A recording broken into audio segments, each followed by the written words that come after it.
Ambassador Sarah Chen stood in the Great Hall of the Galactic Council, watching 300 alien faces stare down at her with cold judgment. The massive chamber buzzed with whispered conversations in dozens of languages, but she could feel the hostility like a weight pressing on her chest. 200 years. That's how long humans had been part of this galactic community. 200 years of following their rules, paying their taxes, and being treated like children who might break something valuable if left alone. The Vorthak Prime speaker raised one of his four arms, and the hall fell silent. His telepathic voice echoed in everyone's mind at once, carrying the cold authority of a species that had ruled space for over 10,000 years. The human delegation will answer for their species. Crimes, the mental voice declared. They have broken the sacred laws of peaceful expansion. Sarah felt her jaw tighten. Crimes. That's what they called it, when humanity had dared to vote against the Confederation's plan to strip mine the outer spiral worlds. Those planets had been empty of intelligent life, but they were beautiful. They had oceans and forests and mountains that reminded humans of home. When the vote came to turn them into mining operations, humanity had been the only species to say no. Honored speakers, Sarah said, her voice carrying clearly through the chamber's acoustics. Humanity voted according to our conscience. The Confederation Charter guarantees every member species the right to silence. The word crashed through her mind like a hammer blow. The Vorthak's large black eyes showed no emotion. Your species has shown dangerous patterns of aggression and unpredictability. The Council has reviewed the evidence. A holographic display flickered to life above the chamber floor. Sarah watched in growing horror as edited footage played for the assembly. It showed human colonies expanding rapidly across dozens of worlds. It showed human miners working faster and more efficiently than other species. It showed human children playing games that looked like military training, but the context was gone. They didn't show that human colonies worked in harmony with local ecosystems. They didn't mention that human efficiency came from necessity, not greed. They didn't explain that human children had always played war games just like young beings everywhere. You breed like insects, hissed Speaker Zethkri of the Zephyrians, his snake-like head weaving as he spoke. Your population grows without control. Your technology advances too quickly. You make the other species nervous. The ancient Keth Moran delegate didn't speak at all. She simply projected an image into the air. A graph showing human expansion over the past 50 years compared to other species. The line climbed sharply upward, while all the others remained flat. Sarah understood what she was seeing. The three most powerful species in the galaxy had made their decision long before this trial began.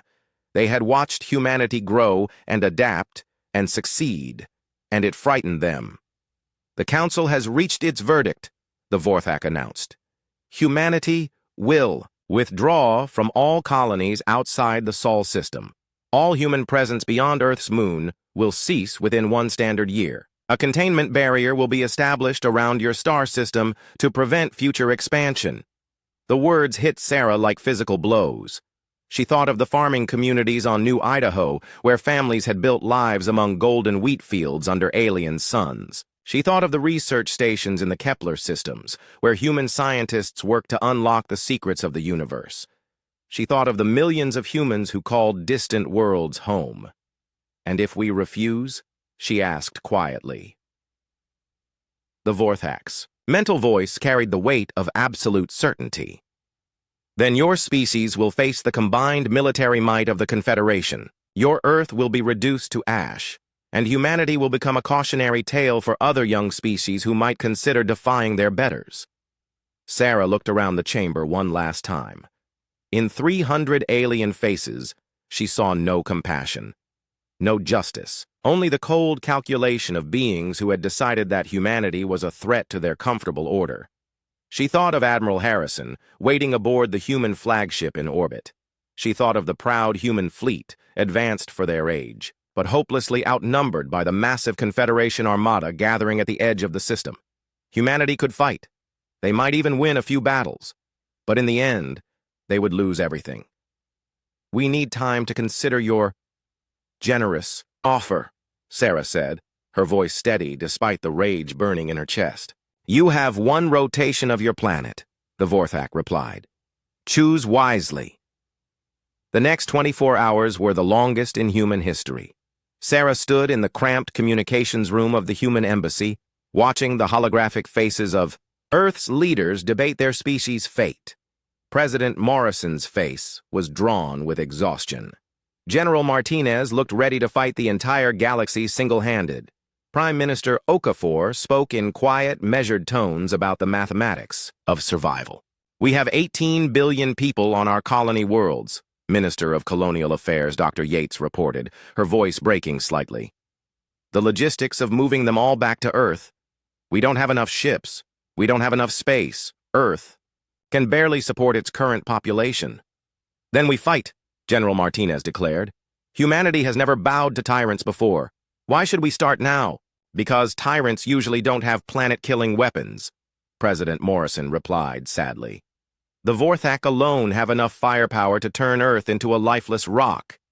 Add the Zephyrians and Kethmaran fleets, and we wouldn't last a week. Sarah closed her eyes and thought of her daughter Jenny, safe in school on Earth, drawing pictures of the strange animals she'd seen during their vacation to the colony world of Haven. Jenny's drawings always showed humans and aliens playing together, under colorful skies. Such innocent faith in a universe that had just revealed its true nature. What about the outer colonies? Asked Dr. Chen, the director of deep space exploration. Some of our settlements are so far out that it would take the Confederation years to find them.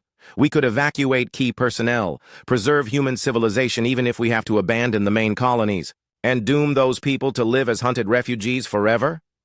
President Morrison shook his head. No, we won't scatter our children to the stellar winds just to spite our enemies. The debate continued through the night, but Sarah could see the truth in everyone's eyes. They had no choice. Humanity would return to its cage and hope that someday the bars might rust away.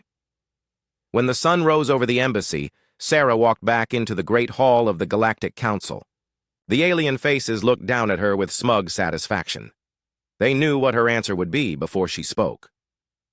Humanity accepts the Council's terms, she announced, her voice carrying to every corner of the vast chamber.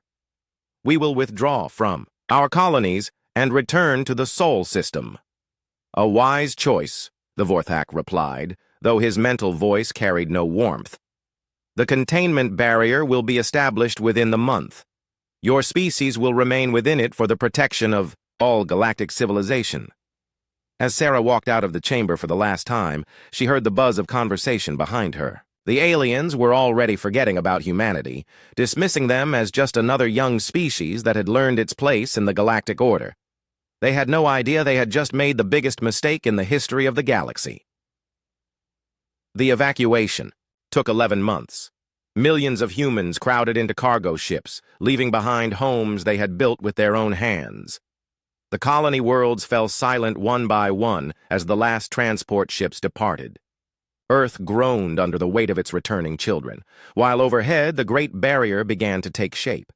It was a wall of pure energy that surrounded the entire Sol system, impenetrable and absolute. The aliens called it a containment field. The humans had a different name for it. They called it a cocoon. 10 years after the barrier went up, Dr. Elena Vasquez floated in the observation deck of Habitat Ring 7, watching the construction teams work on the new asteroid mining platform.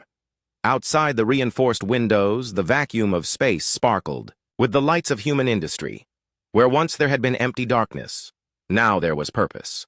Production reports, Doctor, her assistant Marcus called from across the zero-gravity workspace. He pushed off from a wall and drifted over to her, tablet in hand. The mining operation on Ceres is exceeding expectations by 40%. The new fusion extractors are pulling materials we didn't even know were there. Elena smiled as she reviewed the data. Ceres, once just another rock in the asteroid belt, now housed over 2 million humans in a vast underground city. Its mines fed the growing network of space habitats that stretched throughout the Sol system like a web of human determination. What about the agricultural rings? She asked. Even better news. The closed-loop systems are running at 99.8% efficiency.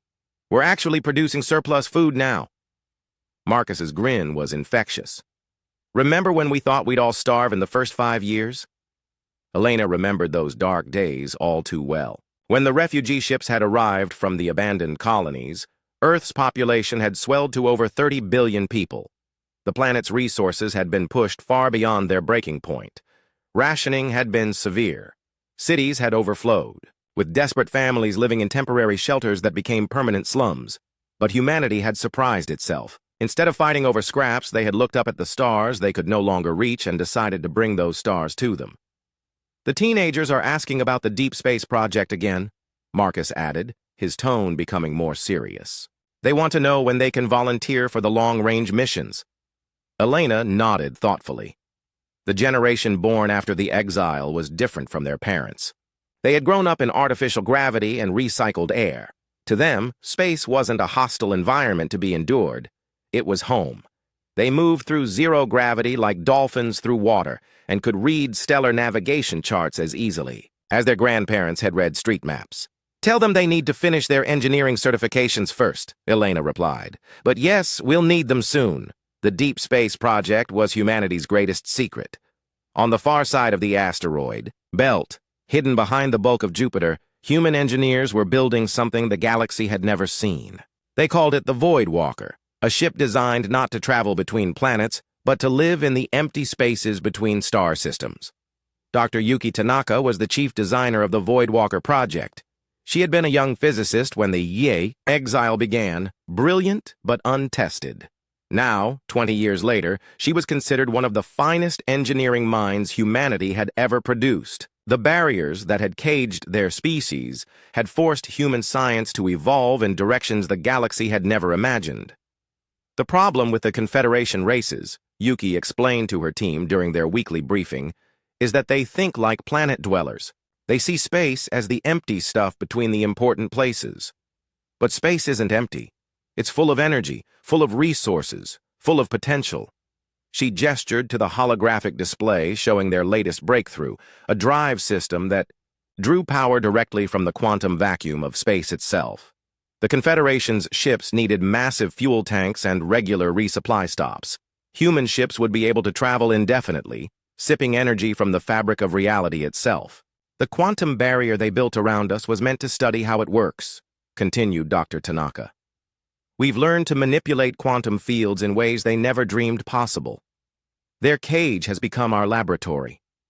The breakthrough had come from studying the barrier itself. Human scientists had spent years analyzing every aspect of the energy wall that surrounded their system. They had learned to see it not as a prison, but as a teacher. The aliens had shown them advanced quantum manipulation without realizing it. Now humanity was ready to graduate. Captain Lisa Rodriguez commanded the first prototype of the new human deep space vessels. Unlike the sleek, elegant ships of the Confederation, her vessel looked more like a city that someone had taught to fly. It was all curves and rotation rings, designed to support a crew for decades without resupply. Final systems check complete, her navigator reported. All departments report ready for phase shift test. Lisa felt her heart rate increase slightly.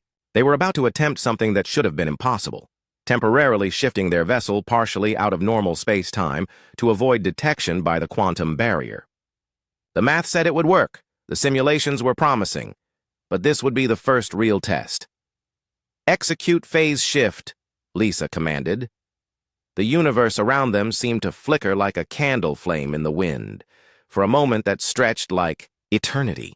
Lisa felt as though she was falling through dimensions that had no names. Then reality snapped back into focus, and her instruments showed something impossible. They were outside the barrier. Successful phase shift confirmed, her science officer reported, his voice tight with excitement. We are now in normal space, beyond the Sol system containment field. Through the viewports, Lisa could see the galaxy spread out before them like a jeweled tapestry. After 30 years of seeing only the inner solar system, the sight of true deep space brought tears to her eyes. How long can we maintain this state? She asked. Current power levels suggest we can remain phase-shifted for up to 6 hours, the engineer replied. After that, we'll need to return to normal space to recharge. 6 hours. It wasn't much, but it was enough to begin reconnaissance. Enough to start mapping the galaxy beyond their prison. Enough to begin planning humanity's return. Over the following years, the phase shift technology improved rapidly. Human scouts began to slip through the barrier regularly, always carefully, always secretly. They discovered that the galaxy beyond had changed little since humanity's exile. The Confederation races had grown comfortable in their dominance. Their technology had advanced slowly. Their societies had become rigid and predictable. Meanwhile, hidden within the Sol system, humanity had undergone a revolution. The children born in space habitats thought differently than their planet-bound ancestors. They saw resources where others saw emptiness. They found opportunities where others saw obstacles. Dr. Amanda Foster was one of those children. Born on Habitat Ring 12, she had never set foot on a planetary surface. To her, gravity wells were wasteful inefficiencies, and solid ground was just another form of raw material waiting to be put to better use. "The reconnaissance reports are consistent," she announced to the Colonial Planning Committee. "The galaxy is full of resources that the Confederation considers worthless. Asteroid fields they ignore, rogue planets drifting between stars, gas giant moons too cold for their comfort, comets full of water and organic compounds." The committee members, representatives from throughout human space, nodded as they reviewed her presentation. These weren't the desperate refugees who had fled the colonies 40 years ago. These were the inheritors of exile, tempered by hardship and strengthened by necessity. "We could build 100 habitats in the space between any two Confederation systems," Dr. Foster continued. "They'll never see us coming because they're not looking in the right places. While they watch their precious planets, we'll own the vacuum around them." General Harrison, grandson of the admiral who had commanded humanity's last free fleet, leaned forward in his chair. "The question is timing. How long before we're ready to begin the expansion?" "The infrastructure is already in place," Dr. Foster replied. "We have the ships, the technology, and most importantly, the people. The second generation is eager to explore. The third generation considers this solar system too small for their ambitions." "Then we begin," announced Director Chen, Sarah Chen's daughter and now the head of the Colonial Authority. "But we do this carefully. We learned our lesson the first time. This time, humanity expands in silence." The meeting ended with humanity making a decision that would reshape the galaxy. They would not announce their return with grand gestures or bold declarations. They would spread through space like seeds on the wind, taking root in places the Confederation had never bothered to look. The exile was over. The quiet expansion was about to begin. As the committee members departed, Director Chen remained behind, staring out at the stars through the habitat's great windows. Somewhere out there, beyond the barrier that had once seemed like humanity's doom, lay an entire galaxy waiting to be claimed. Her mother had been forced to surrender to alien arrogance, but that surrender had given humanity something more valuable than any colony world: time to grow strong in secret. Now they were ready to show the galaxy what exile had taught them. They were ready to inherit the void. Commander Jake Sullivan drifted through the maintenance tunnels of Outpost Whisper, checking the quantum shielding arrays that kept their hidden base invisible to Confederation sensors. Outside the reinforced hull, the rogue planet Kepler 442c spun silently through the void between star systems, carrying its secret cargo of 2 million humans who officially didn't exist. It had been 50 years since the first scouts slipped through the barrier around Sol. 50 years of careful, patient expansion into the spaces the Confederation had deemed worthless. Now humanity owned the darkness between the stars. "Status report from the mining operation," his second-in-command, Lieutenant Maria Santos, called from the command center. "The asteroid harvest in Sector 7 is ahead of schedule. We'll have enough raw materials to begin construction on the next habitat cluster within the month." Jake smiled as he pulled himself through the zero-gravity corridors toward the central hub. Habitat clusters. That's what they called the new kind of colonies humanity had developed. Unlike the planet-based settlements of the old days, these were mobile cities that could relocate if discovery threatened. They were built into asteroids, hollowed-out comets, and the cores of small moons. Each one could support millions of people, while remaining completely invisible to traditional scanning methods. "What about the intelligence reports from Confederation space?" Jake asked as he entered the command center. Maria pulled up a holographic display showing the local sector of the galaxy. Blue dots marked human settlements. There were hundreds of them now. scattered through regions the aliens considered empty wasteland. Red markers showed Confederation worlds, blissfully unaware that they were surrounded by a civilization that had learned to thrive in what they saw as barren vacuum. The Zephyrians are still focused on their core worlds, Maria reported. Their latest expansion effort was another planet-based colony in the Rigel sector. They spent 6 months terraforming a world that we could have built habitats around in 6 weeks. Jake shook his head in wonder.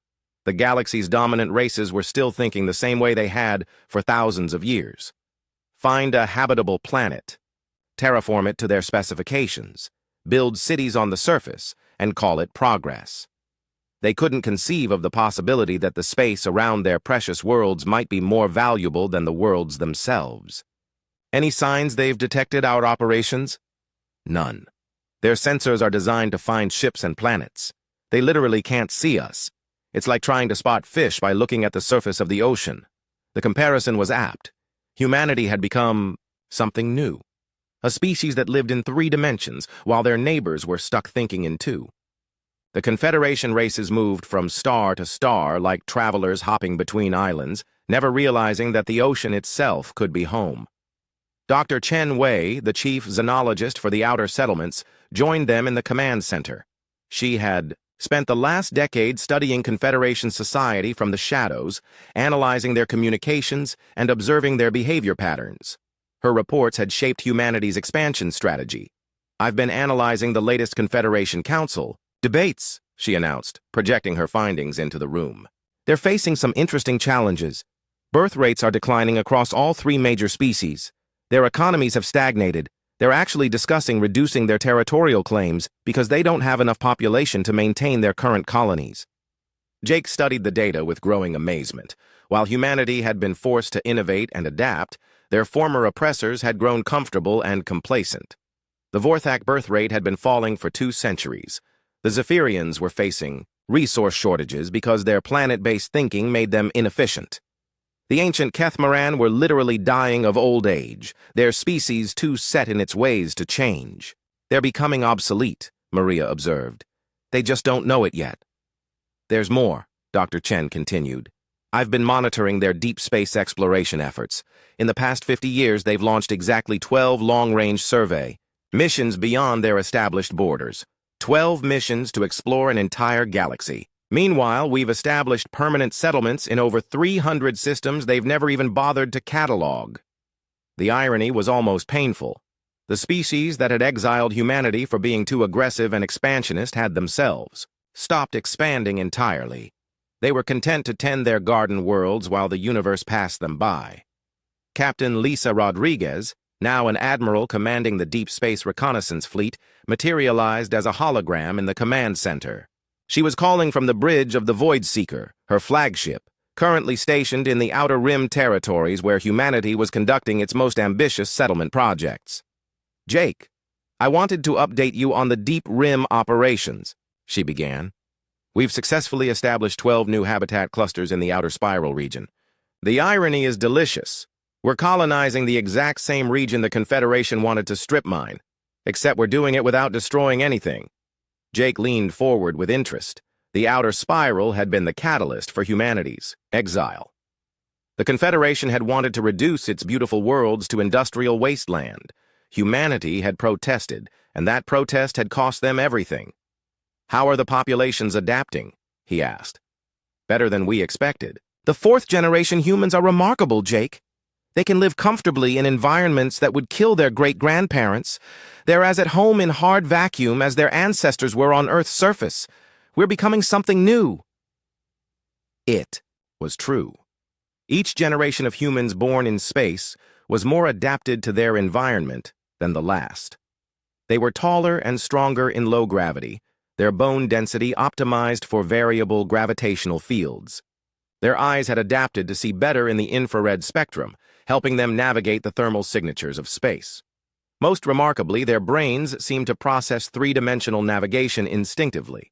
Dr. Sarah Kim, the leading expert on human evolution, had published classified reports suggesting that humanity was undergoing the fastest adaptive evolution in recorded history. The pressures of space-based living were literally reshaping the species. There's something else, Admiral Rodriguez continued. Our long-range scouts have detected unusual activity in the intergalactic void. Energy signatures that don't match any known Confederation technology. It might be nothing, but it might be something, Jake finished. Keep monitoring the situation. If there's a new player in the galaxy, we need to know about it before the Confederation does. The connection ended, leaving the command center in thoughtful silence. Jake floated over to the main viewport and stared out at the alien stars. Somewhere out there, the Confederation worlds continued their slow spiral into irrelevance, never suspecting that their former victims had become the galaxy's dominant civilization. The hidden human colonies now outnumbered Confederation settlements by a factor of 10. The human population in space exceeded the combined population of all three major alien species. Human technology had advanced beyond anything the galaxy had seen in millennia. Yet they remained invisible. Ghosts haunting the spaces between worlds. Lieutenant Santos broke the silence. Commander, we're receiving a priority transmission from Earth. It's Director Chen. Jake activated the quantum communicator, marveling, as always, at the technology that allowed instantaneous communication across galactic distances. The old Confederation had never developed anything like it, because they had never needed to coordinate operations across such vast, empty spaces. Director Chen's face appeared in the hologram, older now but still carrying the determination that had driven humanity's expansion. Jake, I hope you're ready for a new challenge. Our deep space monitoring stations have detected something approaching our galaxy from intergalactic space. Multiple large objects moving in formation, following trajectories that will bring them into contact with Confederation territory within the next few years. Jake felt his blood chill. Invasion force? We don't know yet. But given the Confederation's current state of complacency and technological stagnation, they won't be prepared for any external threat. Which presents us with an interesting question. Do we watch from the shadows while our former oppressors face unknown dangers, or do we finally reveal ourselves to the galaxy? The question hung in the air like a challenge. For a century, humanity had lived in secret, building their strength in the darkness between stars. They had become something unprecedented, a civilization that owned the void itself. They were no longer the desperate refugees who had been cast out of galactic society. They were its inheritors, whether the galaxy knew it or not. What are your orders, Director? Jake asked. Continue expansion operations, but be ready for anything. Whatever's coming from outside our galaxy, humanity will be prepared for it. We've learned to survive in the spaces others consider empty. We've mastered technologies they never dreamed of. We've become something they can't comprehend. The transmission ended, but Jake remained at the viewport, watching the stars. Somewhere out there, beyond the edge of the galaxy, something was approaching. Something that might finally force humanity to step out of the shadows and claim their rightful place. As the true masters of space, Admiral Torres watched the tactical display with grim satisfaction as another Void Shepherd fleet simply vanished from sensors. The alien invaders had been terrorizing Confederation worlds for 6 months now, but they had no idea they were being hunted by an enemy they couldn't see. Target eliminated, reported Captain Kim from the stealth destroyer Ghost Wind. No survivors detected. The Shepherds never even knew we were there. The Void Shepherds had arrived from beyond the galaxy exactly as humanity's deep space monitors had predicted. They were a nomadic species that had consumed entire galaxies, stripping star systems down to raw materials to fuel their endless journey through the cosmos.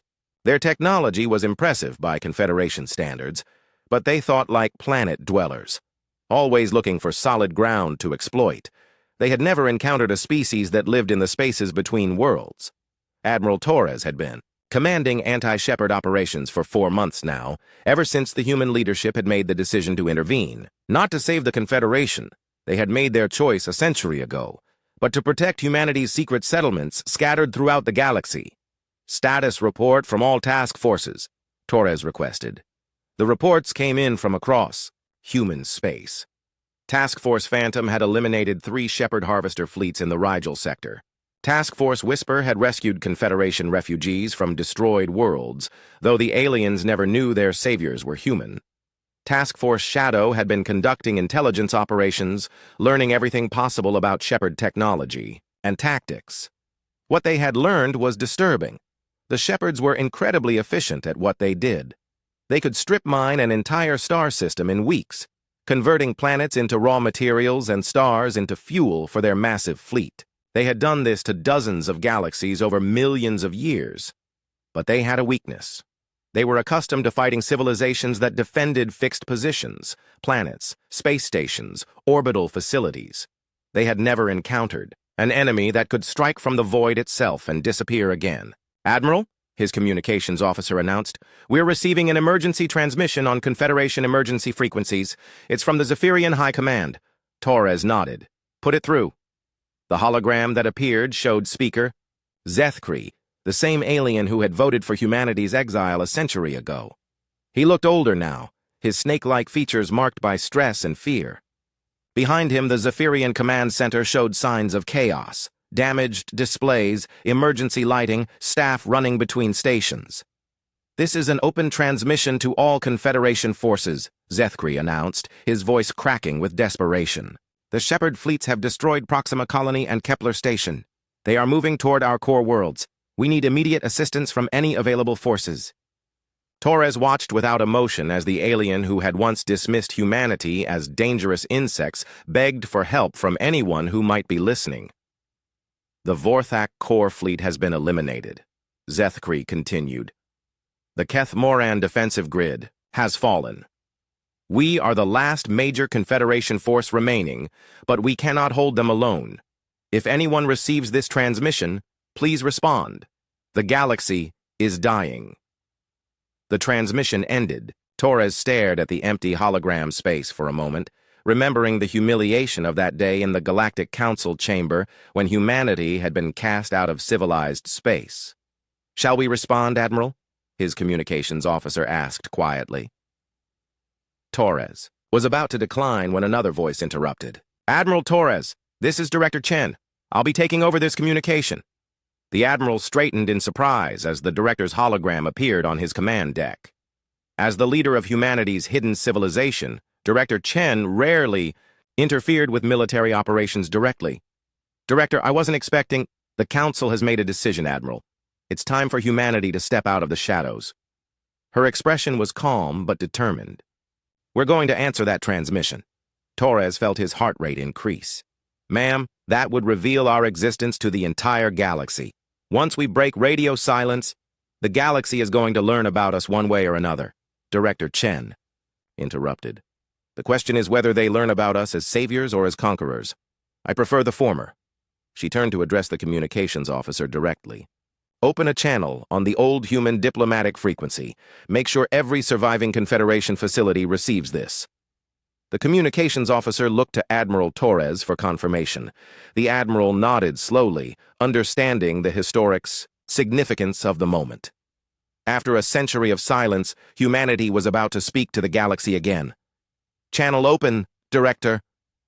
Director Chen took a deep breath, composing herself for a moment that would echo through history. When she spoke, her voice carried the authority of a civilization that had survived exile and emerged stronger than ever. "Confederation Command, this is Director Chen of the Human Colonial Authority. We have received your distress call." The silence that followed was deafening. Torres could imagine the shock in Confederation facilities across the galaxy as they processed the impossible. Humans were alive, and they were answering from beyond their quantum prison. Director Chen continued. "Human forces have been engaging Shepherd fleets for the past 6 months. We have successfully eliminated 47 of their harvester groups and disabled their main supply lines. The invasion has been contained." On the tactical display, Torres watched as Confederation emergency frequencies exploded with activity. Messages were flying between the surviving alien facilities, voices raised in disbelief and confusion.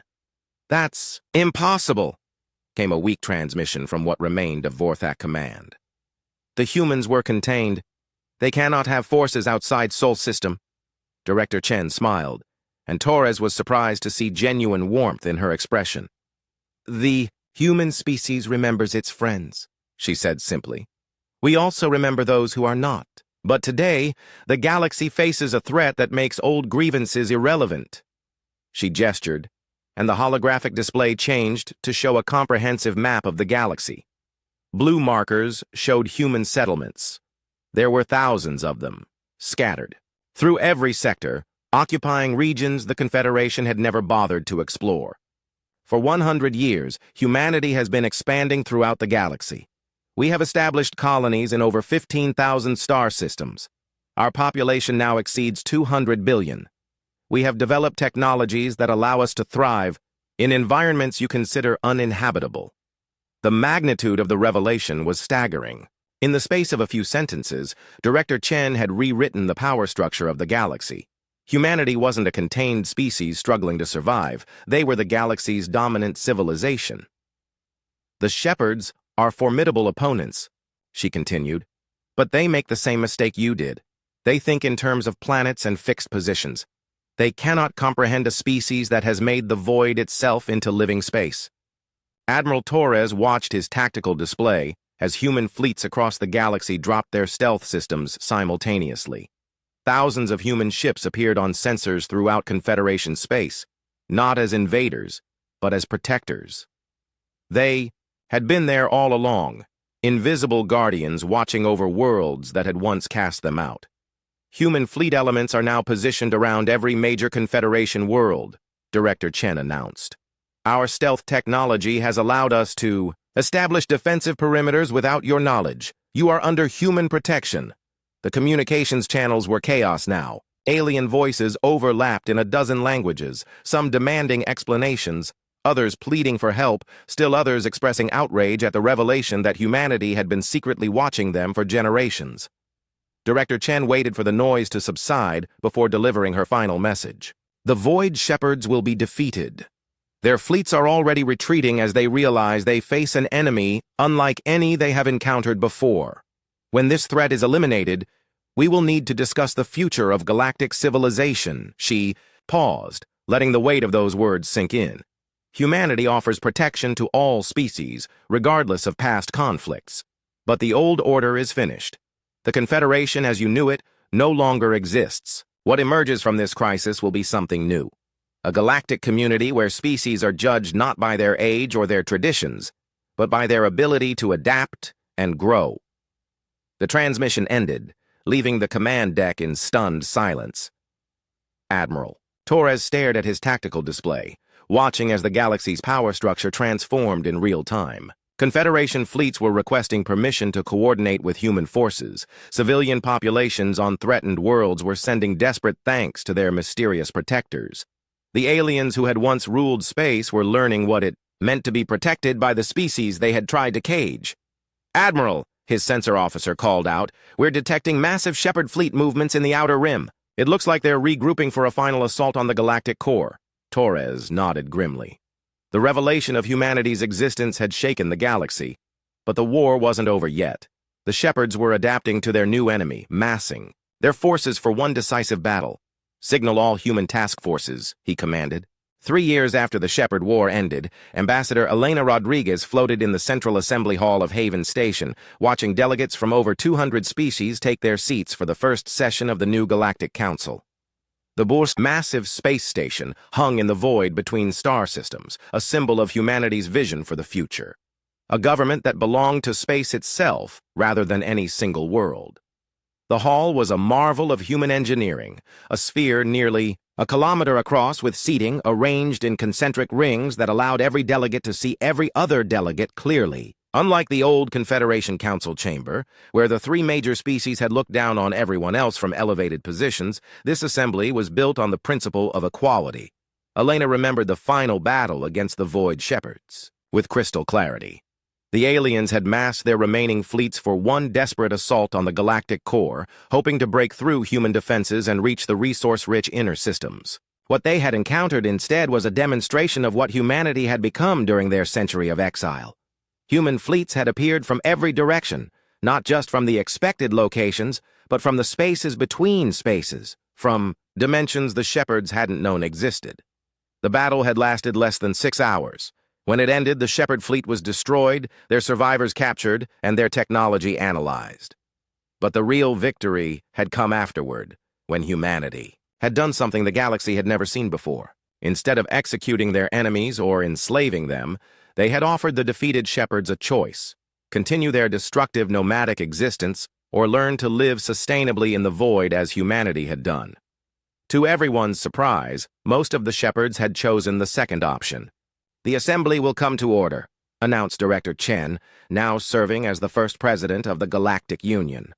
Her voice carried clearly through the hall's sophisticated acoustics, translated simultaneously into hundreds of languages. Elena watched as the delegates settled into their seats.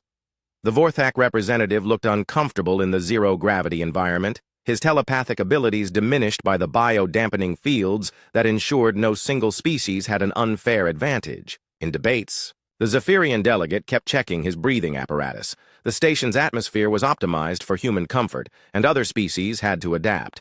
The symbolism was intentional.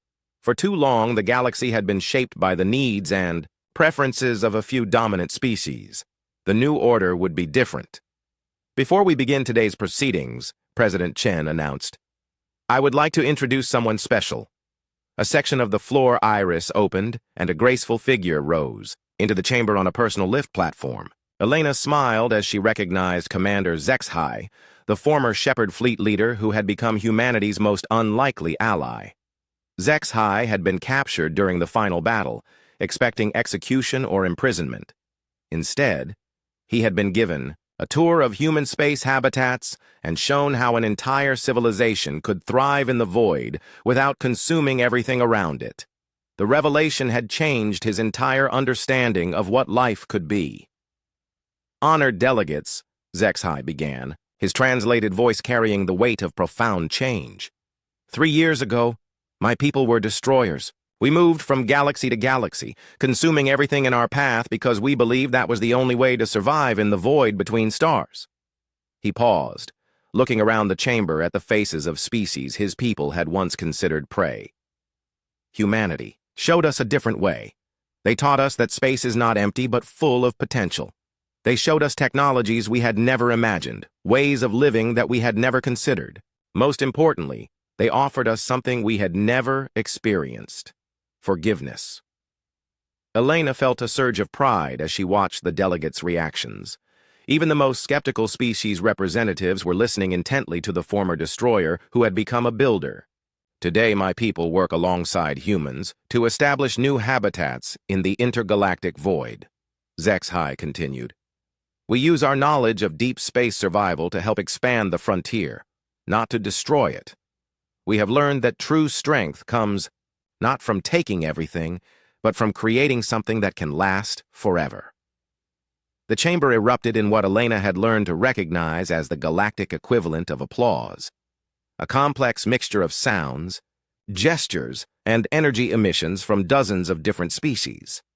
President Chen rose as the demonstration subsided. "Commander HFY's transformation represents what this new galactic community can achieve. We are here not to continue the old patterns of dominance and submission, but to build something unprecedented, a truly cooperative civilization that spans the entire galaxy." She gestured to the holographic display that materialized above the chamber, showing the current state of galactic settlement. The image was breathtaking. Blue markers indicated human colonies, now numbering in the tens of thousands and spread throughout every region of the galaxy. Green markers showed the new joint settlements, where multiple species worked together using human space habitat technology. Gold markers indicated the former Shepherd fleets, now converted into mobile research stations and deep space exploration vessels. The old Confederation controlled perhaps 3% of the galaxy's habitable space, President Chen explained. "Our new union already encompasses over 30%, and that number grows daily. But more importantly, we have changed what habitable means." Elena nodded as she watched the presentation. The revolution wasn't just political, it was conceptual. Under human leadership, the galaxy had stopped thinking of space as the empty stuff between important places and started seeing it as the most important place of all. Dr. Sarah Kim, now the chief scientist of the Galactic Union, took the floor to present her latest research findings. "Our integration studies show remarkable progress across all member species. The zero-gravity adaptations we've developed for humans work equally well for most alien physiologies. More surprisingly, the psychological benefits of space-based living appear to be universal." She brought up a new display showing population and satisfaction data from across Union space. species that were experiencing declining birth rates and social stagnation under the old planetary model are thriving in space habitats. The Vorthak telepathic abilities actually increase in zero gravity. Zephyrian engineering skills improve dramatically when they're not fighting planetary gravity. Even the ancient Keth Moran are showing signs of renewed vitality. The implications were staggering. Humanity hadn't just survived their exile, they had discovered the key to reversing the galactic decline that had been slowly killing all spacefaring civilizations. The question before us today, President Chen announced, is whether we're ready to take the next step in our expansion. Our deep space surveys have confirmed what we suspected. This galaxy is just one of billions. The universe is vast beyond imagination, and most of it is completely empty of life. The chamber fell silent as delegates contemplated the magnitude of what she was proposing. We have the technology to reach other galaxies, she continued. We have mobile habitats that can support entire civilizations during intergalactic journeys. We have alliance with former enemies who know the deep void better than anyone. The question is, are we ready to become something more than a galactic civilization? Elena watched as delegate after delegate rose to speak in favor of the proposal. The enthusiasm was infectious. Species that had been locked in the same star systems for millennia were suddenly excited about the possibility of exploring infinite space. The final vote was unanimous. As the session ended and delegates began to disperse, Elena remained in the chamber, floating near one of the great viewports that looked out into intergalactic space. Somewhere out there, between the distant spiral arms of neighboring galaxies, construction crews were already building the first intergalactic transport hubs. President Chen joined her at the viewport, both women contemplating the vast emptiness that would soon be filled with the light of human habitats. My mother would be amazed, Elena said quietly. She was there the day humanity was exiled from the galaxy. She watched them build the barrier around Sol and thought she was seeing the end of human expansion. President Chen smiled. Sarah Chen was a remarkable woman. She bought us time when we needed it most. But I think she would understand that the exile was never really about punishment. It was about preparation. Elena nodded as she watched a cargo ship drift past the station, its hull marked with the symbols of a dozen different species working together. The Confederation tried to cage us because they thought we were dangerous. They were right. We were dangerous to their old way of thinking. And now? President Chen asked. Elena smiled as she watched the stars. Now we're teaching the entire universe that there's a better way to live among the stars. Not as conquerors or consumers, but as gardeners of infinity. A soft chime indicated that a new ship was approaching the station. Through the viewport, Elena could see the elegant curves of one of the new deep space exploration vessels, returning from a survey mission to the edge of the galactic disk. Its crew would bring reports of new regions to explore, new resources to develop, new spaces to fill with life. The exile had ended over a century ago,